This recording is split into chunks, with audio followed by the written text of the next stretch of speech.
एक छोटे से गांव में रामू नाम का एक भिखारी रहता था। वह रोज मंदिर के बाहर बैठकर लोगों से भीख मांगता और जैसे तैसे अपना पेट भरता। लोग उसे पैसे और खाना देते, लेकिन वह कभी मेहनत करने के बारे में नहीं सोचता था। एक दिन एक अमीर व्यापारी मंदिर आया।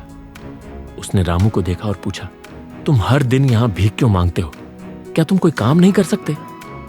रामू ने उदास होकर जवाब दिया, साहब, मेरे पास कोई काम नहीं है।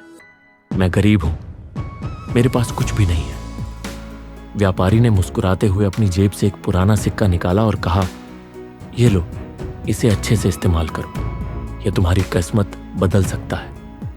रामू ने सिक्का लिया और सोचने लगा, इससे मैं कुछ खाना खरीद सकता हूं, लेकिन अगर मैं इसे किसी अच्छे काम में लगाऊं तो शायद इससे ज्यादा कमा सकूं। रामू ने गांव के लोहार से बात की और उस सिक्के से एक छोटी सी कील बनवा ली।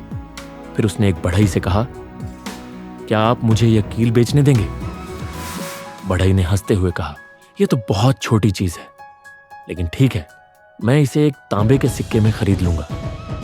रामू को तांबे का सिक्का मिला, जिससे उसने 2 और कीलें बनवाईं। धीरे धीरे वह कीलें बेचकर पैसे कमाने लगा और कुछ महीनों में उसने लकड़ी के औजार बेचने शुरू कर दिए। कुछ सालों में उसकी खुद की दुकान खुल गई और फिर वह एक सफल व्यापारी बन गया। एक दिन वही अमीर व्यापारी फिर से मंदिर आया।